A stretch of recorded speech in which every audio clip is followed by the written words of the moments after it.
வணக்கம். இது சொன்னதெல்லாம் உன்ன ஏன்பா இப்படி பண்ண?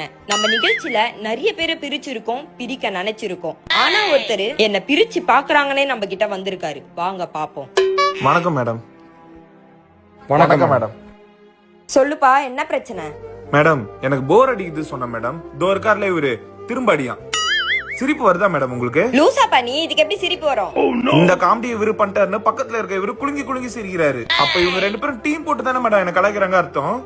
ஆமாப்பா, எனக்கே அப்படிதான் தோணுது. என்னப்பா?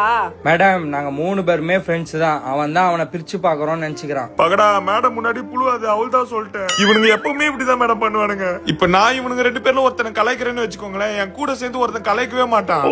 இதுவே என்ன கலாய்க்கணும்னா இவனுங்க ரெண்டு பேரும் சேர்ந்து என்ன எப்படி திரும்ப மேடம் வச்சு செய்வானுங்க. அதெல்லாம் நைட்டு நினைச்சு அழுவ மேடம். அழுவாதப்பா. ஏன்பா அவரை போட்டு இப்படி கலாய்ச்சின்னு இருக்கீங்க? பேருக்கு தான் மேடம் நாங்க 3 பேர் ஃப்ரெண்ட்ஸ். என்ன கலாய்க்கணும் நான் ஒண்டி 2 பேரும் க்ளோஸ் ஃப்ரெண்ட் ஆயிடுறானுங்க. அதே